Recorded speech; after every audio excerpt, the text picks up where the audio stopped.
7 horas con 35 minutos. Saludamos al licenciado Juan Cubi. Él es miembro de la Comisión Ciudadana Anticorrupción, Comisión Ciudadana que hizo un llamado público al presidente de la República a través de un comunicado, un comentario, una crítica en el sentido de que en su discurso no estaba su lucha contra la corrupción. Esto se refería a las primeras declaraciones que ha hecho el presidente en funciones. Quisiéramos en este punto, cuando se va cumpliendo ya una semana de el presidente Noboa en el ejercicio del poder, licenciado Cubi, y cuando varias cosas se han dado también en el país, tanto en materia de decisiones gubernamentales como en el quehacer político en general, conocer su opinión sobre la actual coyuntura.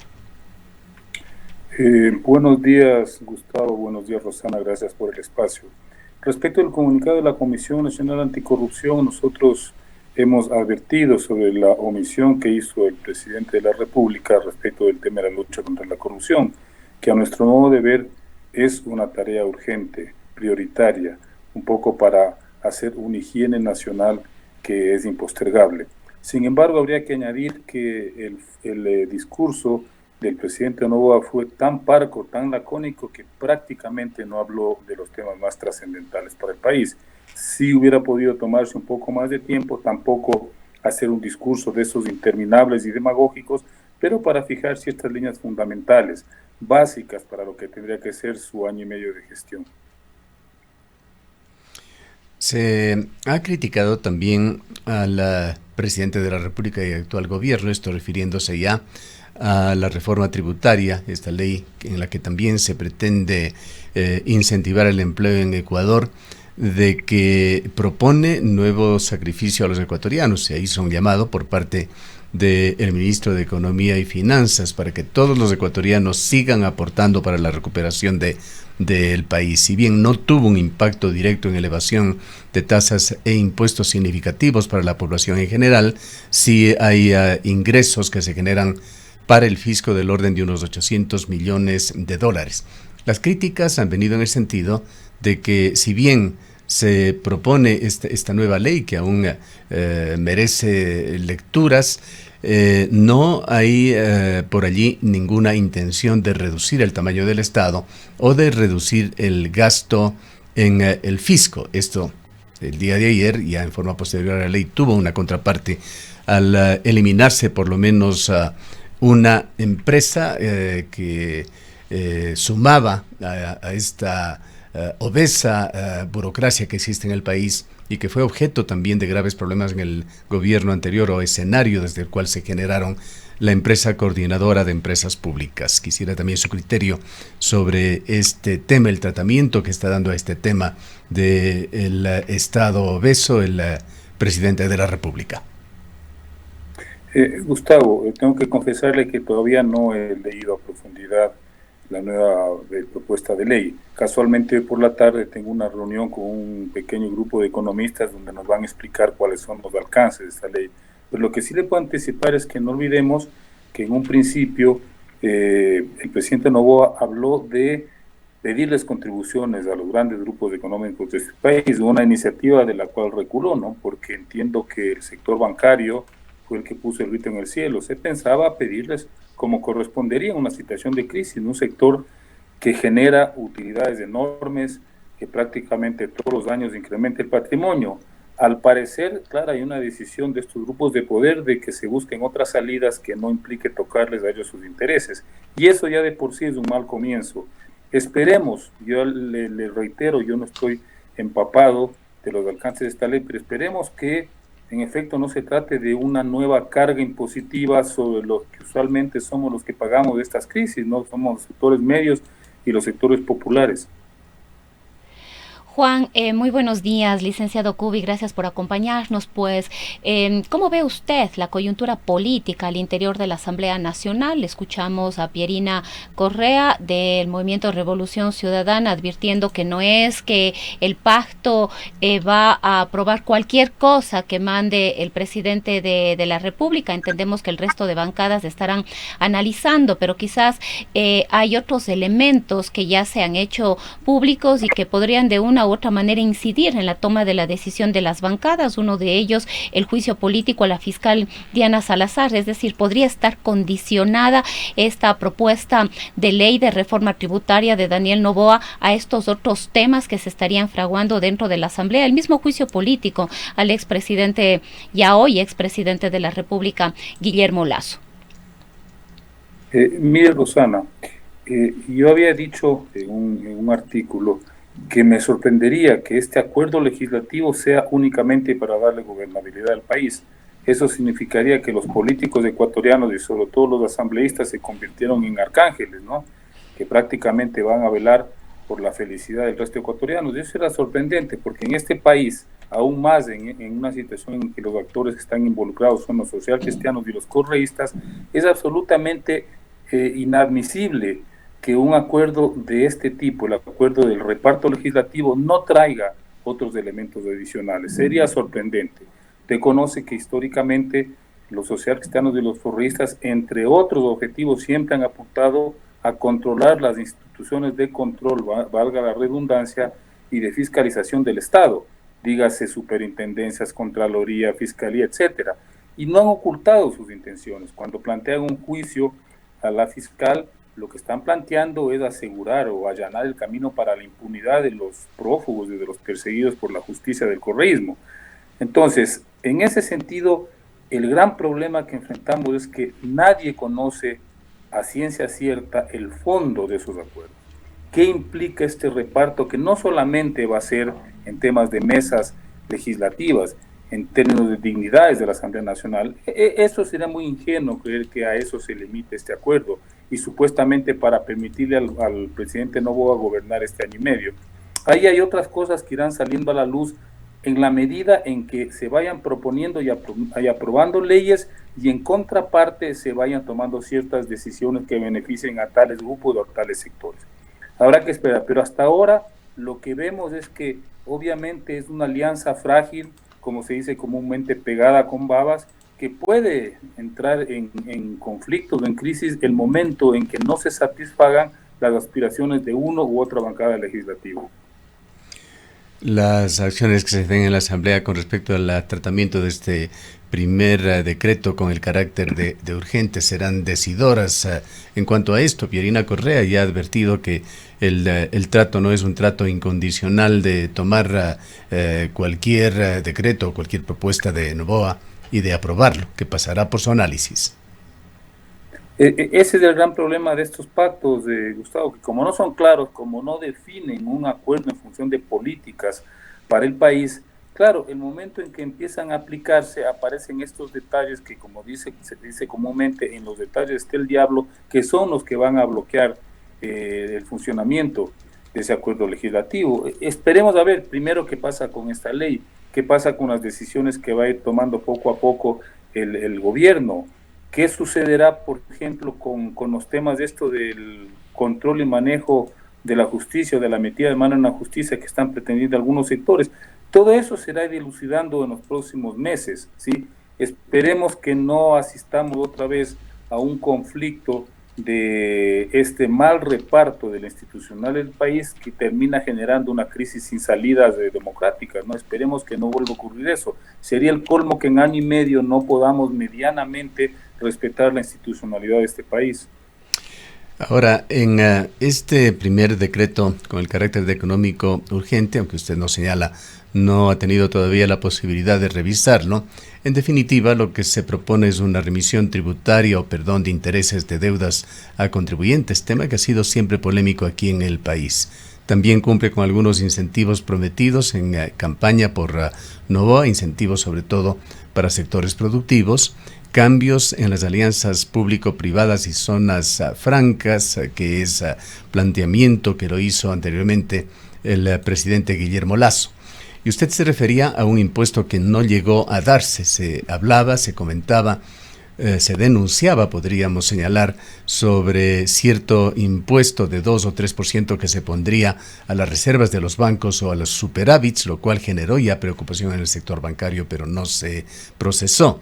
Lo que sí se ha hecho es imponer a las empresas grandes, a los grandes contribuyentes, que autorretengan un 3% de ingresos como pago mensual al impuesto a la renta. Esto, si bien genera un flujo negativo a los grandes contribuyentes, apoyará a la iliquidez que tiene el Estado para mejorar la liquidez en todo caso. Y en esto se ha incluido también a los exportadores. Bien, vale la pena entonces con estos lineamientos generales dar quizá un juicio de valor sobre hacia dónde pretende ir el gobierno. Por lo menos lo que está claro es que no hubo un paquetazo que afecte a todos los sectores, particularmente a los más bajos. Bueno, de lo poco que he visto, hay una serie de medidas para beneficiar a ciertos sectores empresariales que supuestamente generan empleo, como por ejemplo la construcción. Veo también que están planteando que se recauden los impuestos al IVA de manera mensual, es decir, que no haya la retención en manos de los actores económicos, sino que esto vaya directo al... el impuesto a la renta para los sectores, renta, mensualizarlo. No, entendía que... Pero bueno, son estas medidas que generarían un ingreso más frecuente, más permanente al fisco. Pero el tema de fondo es que tenemos un déficit enorme, una deuda gigantesca con el IES, unas obligaciones con deuda externa, que sumadas todos prácticamente inmanejables, inclusive generando estos impuestos adicionales. El tema es qué se va a hacer frente a ese enorme vacío fiscal que tiene el Estado ecuatoriano. Yo entiendo, supongo que la acción más inmediata, y eso lo ha insinuado el gobierno, el presidente de la República, es acudir a endeudamiento externo al menos para cerrar el año, es decir, para cumplir con las obligaciones salariales hasta fines de diciembre. El tema es, bueno, ¿qué hacemos del 2024? Y yo personalmente hasta ahora no veo que exista claridad de cómo vamos a cubrir ese enorme déficit fiscal, que es de carácter general. He señalado solamente aquellos elementos más complicados de ser cubiertos con los pagos desde el gobierno central. Hay otras decisiones que ya hemos visto en estos días, como es la liquidación, por ejemplo, de la empresa coordinadora de empresas públicas, la EMCO. Entenderíamos que este es un inicio de probablemente la reducción de la burocracia y de la estructura estatal. Mire, Rosana, en la medida en que se reduzcan gastos innecesarios del Estado es conveniente. El tema es qué implica eso. Sí, eso es lo que hay que analizar, que puede implicar que se reduzcan estas instituciones o estos organismos del Estado. Una cosa es que sean en función de optimizar el funcionamiento del Estado. Otra cosa sea que se quitan, por ejemplo, que se quiten organismos que tienen una función más de control o de administración y que se dé el día libre a hacer negocios con el Estado. Todo eso habría que verlo, por eso yo señalo, esperemos a ver qué sucede con el debate de esta ley a nivel del Congreso para ver qué es lo que al final se aprueba, para poder ir dilucidando por dónde puede venir este acuerdo legislativo que, vuelvo y reitero, no es un acuerdo únicamente legislativo. Ahí hay otros elementos que no conocemos, pero que probablemente salgan a la luz en los próximos meses. ¿Qué opinión tiene usted en cuanto al cierre del ejercicio económico tras el gobierno de Guillermo Lasso? Hubo algunas discrepancias en las cifras dadas por el ministro de Economía actual de Noboa, y el presidente Lasso lo que hizo fue defenderse, tratando de señalar de que él había recibido aún en peores condiciones que las que él deja el Estado ecuatoriano. Sin embargo, otros analistas económicos coinciden en que el punto en el cual ha dejado Lasso el estado de situación es realmente lamentable y uno de los más delicados en los que se ha recibido al país en una transición gubernamental. No hay plata en el Estado y están sufriendo ya los ecuatorianos de a pie. Ayer transmitíamos un reportaje de transportistas escolares aquí en la ciudad de Cuenca, a los que se les debe $100,000. Solca, proveedores de salud, se quejan de que el sistema de salud se está viendo afectado ya por las enormes deudas que mantiene el Estado, que no permiten que el sistema siga funcionando. Los GATS reclaman entre municipios y prefecturas más de $1,000 millones. El IES tiene creencias urgentísimas del orden de 1.400 millones de dólares por el 40% que no se transfiere, que está poniendo en serio riesgo su funcionamiento. Nos deben a los medios de comunicación, deben prácticamente a todo el mundo. Gustavo, aquí hay dos paradojas lamentables, tristes, respecto de lo que usted está comentando. Recuerde que una de los argumentos que siempre presentó el expresidente Lasso era que él iba a poner primero la casa en orden y presentaba una serie de cifras macroeconómicas como por ejemplo el incremento de la reserva monetaria u otros datos como una expresión, manifestación del éxito de su gestión, y con esto justificaba que todavía no se podían hacer inversiones sociales o que todavía no se podían asumir otros compromisos, que primero había que poner la casa en orden. Bueno, resulta que la casa no tiene ningún orden. Dejar en las arcas del Estado a menos de 200 millones de dólares cuando las obligaciones inmediatas, si no me equivoco, superan los 2.000, eso es una contradicción absoluta. Ahí no hay una casa en orden, lo que hay es una quiebra del Estado. Y la otra paradoja, no sé si usted vio que el presidente Lasso ha incrementado en estos 2 años su patrimonio personal en 21 millones de dólares. Es decir, eso refleja lo que es este país. Lo que este país en manos de unos políticos, empresarios, que lo que buscan es los negocios, no la satisfacción de las necesidades de la gente. O sea, él gana 21 millones de dólares mientras entrega un Estado quebrado. Esas son las grandes paradojas de la política nacional. Bien, esto obliga a que el presidente Noboa, el nuevo gobierno, realmente empiece a apretar el acelerador. Se necesitan cambios en la situación social económica en el país. La ley que él ha presentado sí tiene una serie de artículos que supuestamente mejorarían las condiciones de empleo, pero estos son efectos que se verán, si es que las cosas van bien, en el mediano o en el largo plazo. Es como el tema de la inseguridad, Gustavo. O sea, pedir resultados inmediatos creo que es un absurdo, ¿no? No es un tema que se resuelve con 2 o 3 medidas. Tienen que fijar políticas de mediano y largo plazo, iguales con el empleo. Hay cosas que sí podrían generar, digamos, efectos inmediatos. La lucha contra la corrupción, por ejemplo. Es decir, entrar con unas decisiones tajantes respecto del mal manejo de las instituciones del Estado, sobre todo aquellas que dependen del Ejecutivo. Eso podría ser un avance. Por ejemplo, plantearse la recuperación del control de las cárceles. Podría ser una medida que sí es factible realizarla en 1 año, sí, y empezar a partir de ahí a diseñar una política estratégica de seguridad para el país. Sí habrían cosas, sí hay cosas, Gustavo, que se pueden ir haciendo. Lo que sucede es que no hay claridad. Yo veo que el presidente no ha definido un plan de gobierno o líneas básicas de su administración para el próximo prácticamente 1 año, porque luego entramos en la vorágine electoral, y no ha definido eso, y tampoco es que tiene tiempo suficiente. Me parece que hay un desequilibrio entre un discurso muy general y los tiempos. El asunto es qué puede hacer en 1 año, 1 año y medio de administración que siente ciertas bases para una política de Estado de más largo plazo. Pero eso, Gustavo, no tiene mucho que ver con el presidente de la República, tiene que ver con las élites de este país, con aquellos sectores que de alguna manera influyen, presionan, exigen de parte del gobierno central una serie de medidas o de políticas. Eso está bien. Yo no sé qué están pensando estas élites que, por ejemplo, de entrada se niegan a hacer una contribución a pesar de las enormes ganancias, de la enorme riqueza que poseen, son incapaces de un acto de básica solidaridad, de básica conciencia con la crisis que vive el país. Entonces hay que preguntar a estos sectores qué están dispuestos a hacer o cuáles son los intereses que están en juego y que probablemente definan una línea de gobierno. No es únicamente el señor Noboa solito el que va a poder resolver los problemas de este país.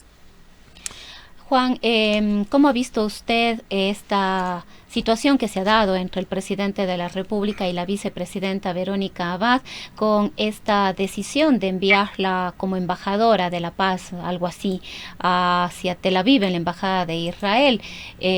Ayer dio una rueda de prensa, la segunda mandataria ha dicho que se va a acoger, ha hecho sin embargo algunas observaciones a las actuaciones del primer mandatario, ha pedido hablar, el presidente ha dicho que hable pero con la canciller de la República. ¿Hasta dónde va a llegar esto? A ver, Rosana, lo que queda claro es que el señor Daniel Noboa jamás pensó llegar a la presidencia de la República, ni obviamente ni a la segunda vuelta. Él entiendo que pensaba promocionarse, jugarse una opción electoral a futuro, ¿no? Se encontró con la presidencia en el camino, le cayó como lotería. Y entonces, ¿qué es lo que es evidente? Que él hizo este binomio para cumplir los requisitos. Tenía que ser una mujer y de preferencia de la sierra para hacer este famoso equilibrio regional, que es una prácticamente es una condición estructural en la política electoral ecuatoriana, ¿sí? Claro, llega la segunda vuelta y lo más probable era que ganaba, porque eso se había previsto, que cualquiera que entrara a la segunda vuelta detrás de Luisa González ganaba la presidencia. Y el otro tema es que a mí me parece que a la señora Abad no le explicaron claramente cuál es la función que estaba cumpliendo. Un vicepresidente es una persona que tiene que apuntalar las labores del presidente, tiene que ocupar un segundo puesto, una segunda plaza. Sin embargo, usted vio que después de la primera vuelta prácticamente la metieron en la congeladora porque hacía una serie de declaraciones que lo que estaban es generando un ruido innecesario para la campaña electoral de Noboa. Y posteriormente, una vez que ganan en segunda vuelta, no sé si usted se fijó en el Consejo Nacional Electoral, que ella es la primera en que aparece haciendo declaraciones sobre lo que iba a ser el futuro gobierno. Es una metedura de pata inaceptable, porque quien tiene que hablar en estos casos es el presidente y la vicepresidenta se limita a un rol complementario, porque así está estipulado no solamente en la norma, sino en la conducta política de los gobernantes. Y me parece que ella un poco como que buscó un protagonismo exagerado e innecesario, ¿no? Entonces, claro, ahora la encrucijada en la que se hallan, el dilema es tomar este tipo de decisiones que a mí me parecen también un poco exageradas, ¿no? Enviar a Tel Aviv es prácticamente enviarla a una suerte de destierro, como se acostumbraba hace muchos años, que al político que molestaba lo mandaban de embajador y con eso se zanjaba el problema. Yo veo que es eso, ¿no? Lo que quieren es mantenerle totalmente ausente de la política nacional, le acaban de bloquear prácticamente toda la parte administrativa de la vicepresidencia y supongo que tendrá que pasar allá un año y medio sin hacer prácticamente nada, porque esa misión que le encomiendan esa es una misión un poco delirante. ¿Qué va a hacer la señora Abad? ¿Qué va a hacer el Ecuador frente al conflicto entre palestinos e israelíes? Nada. Es un conflicto geopolítico complejísimo, que ya tiene 3.000 años de historia de enfrentamientos y tiene 70 años prácticamente de un impas permanente entre esos dos países, entre esos dos pueblos, ¿no? Entonces, prácticamente lo que están haciendo es mandarle lejos para que no haga bulla, para que no haga ruido aquí en el país. Para finalizar, volvamos al tema de lucha contra la corrupción, que es lo que ha llamado la atención al gobierno, la comisión de la cual usted es parte. Lo más sensible y urgente en este tema no sería la propuesta del juicio político contra la fiscal, esa pulsación de fuerzas que se prevé ya entre correísmo, ADN, Partido Social Cristiano y el resto de la Asamblea. Es que, Gustavo, ese juicio no busca luchar contra la corrupción, no busca optimizar a los organismos de control, lo que busca es impunidad. Lo que busca es sacarse de encima los juicios de los jerarcas del correísmo, tratar de resolver los problemas de los prófugos y también de aquellos que están procesados. Eso es todo lo que está en juego. Y eso es inocultable, es decir, lo han dicho, lo han expresado, de manera que yo creo que no hay que apoyar una decisión de un juicio político que no tiene mayor sustento únicamente para satisfacer aspiraciones personales de un determinado grupo político. Eso lo único que va a hacer es acabar de dinamitar la escasa institucionalidad que aún sobrevive en el país. Justamente, eso va a dejar ver un poco más claro qué mismo se quiere allí en la Asamblea, sobre todo por parte de algunos grupos políticos. Y quizás a esto hay que añadirle que si bien la Asamblea Nacional posesionó al nuevo Contralor General del Estado, después de 6 años el país tiene un Contralor que no es subrogante, sino designado a través de un concurso. Sin embargo, el sector del correísmo, sobre todo, ha dicho que continuará investigando las presuntas irregularidades que se han dado en este proceso de concurso para tener ya hoy Contralor General. ¿Podrá mantenerse en el cargo el Contralor? Esperemos que sí. El problema con el correísmo es que siempre ha tenido contralores de bolsillo, ¿no? Que lo que han servido es para tapar las corruptelas de ese grupo político y perseguir a los adversarios. Eso es inaceptable. Yo creo que ya no, el país no puede mantenerse en esa lógica. El señor Contralor actual, a quien no conozco y no voy a convertirme en su abogado, sé que es un funcionario de carrera, sé que cumplió medianamente las exigencias del proceso de selección y ha sido designado dentro, digamos, de un proceso que lamentablemente no está exento de una serie de trabas y problemas, pero eso es como que ya inevitable en nuestro país. Lo que no podemos es aceptar, por ejemplo, lo que está sucediendo con el concurso de jueces.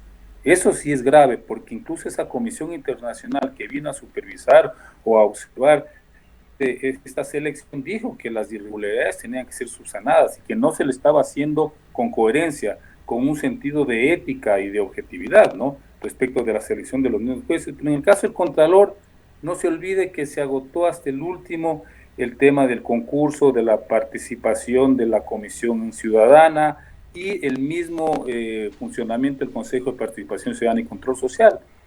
Habrá que esperar, habrá que suponer que el nuevo Contralor va a cumplir sus funciones a cabalidad, con independencia, con probidad.